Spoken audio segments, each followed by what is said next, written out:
Bonsai প্রেমী ভাইয়েরা, আজ আপনাদের জন্য রয়েছে রক বনসাইয়ের ইতিকথা।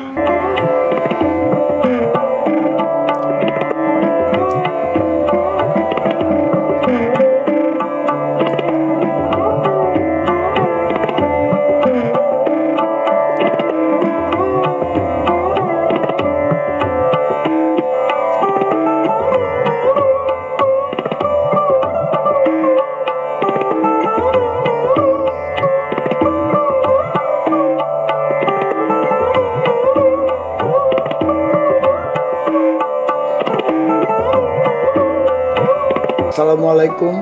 আজ আপনাদের জন্য রয়েছে রক বনসাই নিয়ে কথা। অনেকেই বনসাই বানান এবং বনসাইয়ের শখ আছে, ঠিক আছে, কিন্তু রক বনসাই কাকে বলে অনেকে হয়তো জানেন না। তাই আজকে আমি এই রক বনসাই নিয়ে আপনাদের সঙ্গে কথা বলব।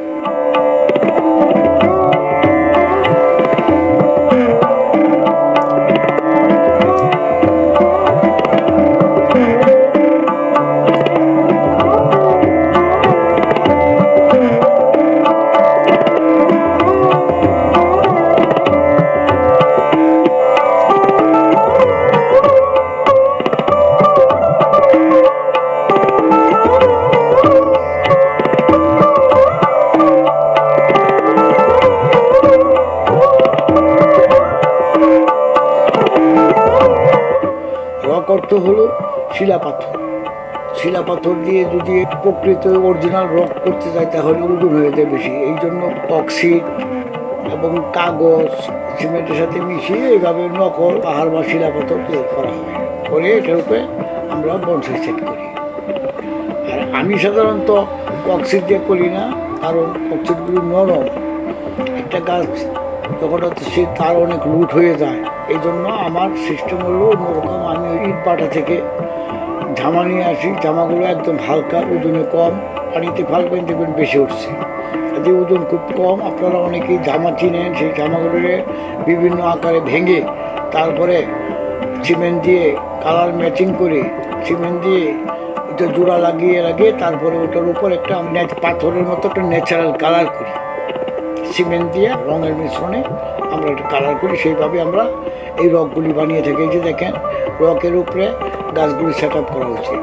আমার কাছে অনেকগুলো রক বনসাই আছে, এবার আমি আরও কিছু রক বানাবো। আর আপনাদের কারো যদি রক লাগে তাহলে আমাকে অর্ডার দিলে আমি করে দেবো, অসুবিধা নয়। আমরা আসলে বনসাইয়ের উপরে কাজ করি, কাজে আমাদের কাছে বিভিন্ন ধরনের রক তৈরি আছে এবং থাকে, এবং আমরা সেট আপ দিই, গাছ দিয়ে সেট আপ দিই, বিভিন্ন গাছ দিয়ে। দেখেন গাছগুলি কীভাবে সেট আপ দিচ্ছে, রকের উপরে বসাই দিচ্ছে।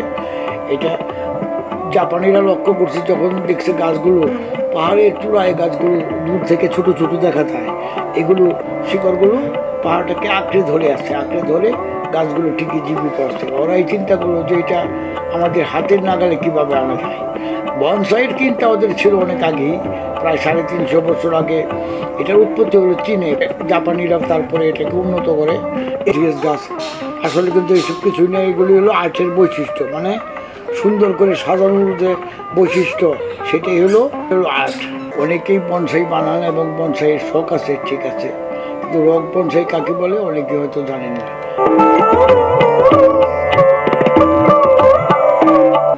এই যে দেখেন রকগুলি, এই যে দেখেন আমরা একটা রকের সেটিং দিচ্ছি। এটা যদি পূর্ণাঙ্গ বনসাই পরিণত হয় তখন একটা সুন্দর বনসাই হবে। এবার দেখুন পৃথিবীর কিছু শ্রেষ্ঠ বনসাই রকগুলি আমরা কীভাবে তৈরি করে থাকি বিস্তারিত। এখন যারা আপনারা আগে থেকে করতেছেন তাদের জন্য এই রক বনসাইয়ের ভিডিওটা, কারণ আপনাদের জ্ঞাত করা, আপনাদেরকে অভিজ্ঞতা দান করা। আমারও তো সামান্য অভিজ্ঞতা থেকে যদি আপনাকে কিছু দিতে পারি বা সেটা বনসাই শিল্পের কোনো কাজে লাগে, তাহলেই মনে করবো আমি ধন্য। কারণ বনসাই শিল্প আমাদের দেশে বনসাই শিল্পের প্রসার ঘটুক এই কামনা করে, এই আশা রেখেই আমরা বনসাই ভিডিওগুলি তৈরি করি। আসলে বনসাইয়ের ভিডিওতে আমাদের খুব একটা ভিউ হয় না, মোটামুটি হয়। এখন আপনারা যারা বনসাই প্রেমী আছেন তারা ভিডিওগুলো দেখবেন, চ্যানেলে সাবস্ক্রাইব, কমেন্ট, আপনাদের কিছু জানার থাকলে কমেন্ট করবেন, লাইক দিবেন, সাবস্ক্রাইব করবেন, আর চ্যানেলটাকে শেয়ার করে দিবেন আপনাদের বন্ধু বান্ধবদের সাথে, যাতে বনসাই শিল্পটা আরও এগিয়ে যায়। এই কামনা, এই প্রত্যাশা রেখেই আজকে শুরু করছি আজকের এই ছোট্ট নিবেদন। দেখতেছেন এগুলো ব্ল্যাক অক্সাইড, রেড অক্সাইড, তারপরে গ্রিন অক্সাইড আছে একটা।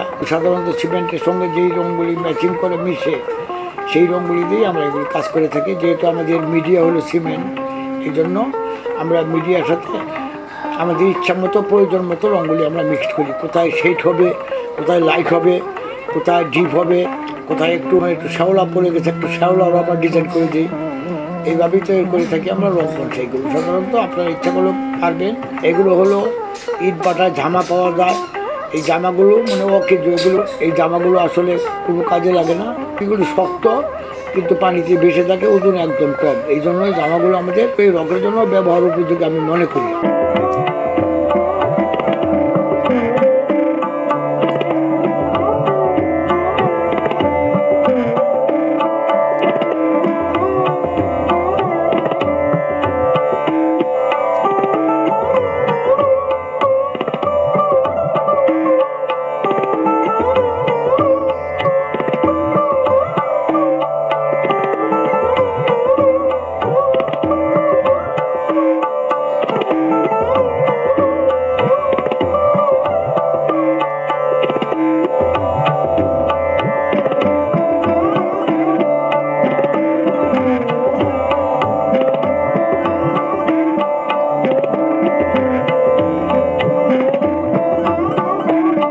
এই যে দেখেন এগুলো হলো পেঞ্জিং ইঞ্জিং। অর্থ হলো যে পাহাড়ের যে গর্ত থাকে, মাঝে মধ্যে দেখবেন পাহাড়ে লক্ষ্য করবেন পাহাড়ের ফাঁকে ফাঁকে মাঝে মাঝে গর্ত থাকে, ওইটার স্বরূপ, ওইটার অনুরূপ আমরা তৈরি করতে চেষ্টা করি, তাকেই বলে পেঞ্জিং। যাই হোক, পেঞ্জিং নিয়ে আপনাদের সাথে আমি অন্যদিন কথা বলবো। আজকে রকের গল্পই আপনাদেরকে আমি শোনাবো। এই যে দেখেন রকগুলি কেমন, কীভাবে দেখেন কাজগুলি সেটিং করছে। আসলে বোঝা যায় এগুলি খুব হুমড়া গাছ। আসলে কিন্তু এগুলি খুব বেশি উঁচা না, এগুলি 14-15 ইঞ্চি বা ম্যাক্সিমাম 18 ইঞ্চি উঁচা। 18 ইঞ্চি হয় না, 14-15 ইঞ্চির মধ্যেই রাখে। আপনারা একটা কথা মাথায় রাখবেন, বনসাই যত ছোটো হয় তত হইলে ক্রেডিট। তার জন্য এত ছোটো না, অন্তত 14 ইঞ্চি 15 ইঞ্চি।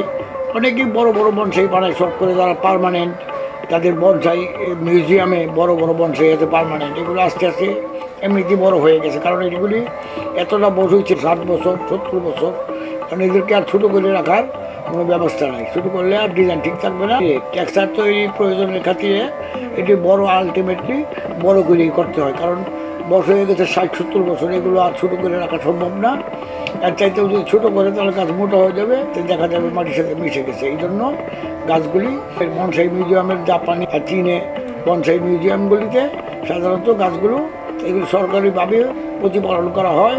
এগুলো তারা প্রদর্শনীর জন্য রাখছে, সর্বক্ষণ খোলা থাকে। এই গাছগুলোর যত্ন আদির জন্য নির্দিষ্ট লোক আছে, টেকনিশিয়ান আছে, মালি আছে, তারা এগুলি যত্ন করে। এবং এগুলো যখন বেশি বড় হয়ে যায় এদেরকে কন্ট্রোল করতে না পারলে তখন সাইজটা তাদের বারবার জন্য কনসিডার করা।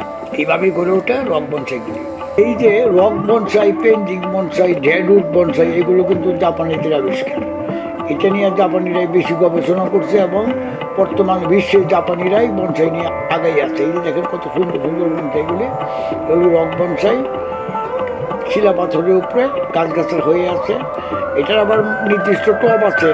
মূল শিকড়গুলো আবার আসল যে শিকড়গুলো, এগুলি কিসের টবে জায়গায়, টবের ভিতরে খাবার দেওয়া আছে, কিন্তু রকটাকে আঁকড়ে ধরে শিকড়গুলি আস্তে আস্তে নিচে নামছে। এই জন্য এটার নাম হলো রক বনসাই। যাই হোক, রক বনসাই সম্বন্ধে আরও অনেক কথা বলার আছে। আমরা সাধারণত রক তৈরি করি, আমি আগেই বলেছি। আপনাদের কারো রক লাগলে রক নিতে পারবেন, বা রক বনসাই লাগলে আমাদের কাছে সেট আপ দেওয়া বনসাই আছে, পাকুরের বনসাই আছে, কাঁঠালি বোর্ডের বনসাই আছে, তারপরে আপনার চায়না বোর্ডের বনসাই, রক বনসাই আছে আর কি। তারপরে আছে আপনার হাইকাস বোর্ডের, বিভিন্ন ধরনের আছে। এরপরেও তো আমাদের কাছে অসংখ্য তেঁতুল গাছ আছে। তেঁতুল গাছের সেট আপ খুব সুন্দর হয়। আমি অবশ্য তেঁতুল গাছের একটা সেট আপ দিয়েছি, এটা এখনও ফাইনাল হয় নাই। তবে ইনশাল্লাহ আমার কাছে যেহেতু অনেকগুলো তেঁতুল গাছ আছে, আমি তেঁতুল গাছের অনেকগুলো বনসাই আমি বানিয়েছি। এখন থেকে আমি ইনশাল্লাহ রকের উপর আমি ওই তেঁতুলের সেট আপ দেবো। বিভিন্ন স্টাইলে বিভিন্ন আপনার গাছের স্টাইল দেখেও রক করতে পারেন, আবার রকের স্টাইল দেখেও গাছ সেট করতে পারেন, এটা আপনার খুশি। বাংলাদেশে কোনো লোক বা ইন্ডিয়াতে এই রকের উপরে কোনো ভিডিও করে নেই। আমি জানি, আমি সব ভিডিও দেখি। একমাত্র আমি এই রক নিয়ে গবেষণা করি এবং 2 বছর যাবৎ রক নিয়ে কাজ করতেছি। আমার কাছে বিভিন্ন ধরনের রক আছে। আপনারা রক বনসাইয়ের প্রতি মনোযোগী হন এবং আপনাদের রক লাগলে আমাদের কাছ থেকে অনলাইনে কিনতে পারবেন আমাদের নাম্বারে ফোন করলে, কিংবা রক সহ যদি বনসাই চান তাহলে আমি ডিজাইন এবং দাম পাঠিয়ে দিব। আপনি যেটা পছন্দ হয় বললে আমরা খুব সুন্দরভাবে প্যাকেট করে ওটা আপনাদেরকে কুরিয়ার সার্ভিসের মাধ্যমে পাঠিয়ে দেবো। যদি বনসাই লাগলে আমাদের সাথে যোগাযোগ করলে আমরা কুরিয়ার সার্ভিসের মাধ্যমে আপনাদেরকে পৌঁছে দেব। আসসালামু আলাইকুম।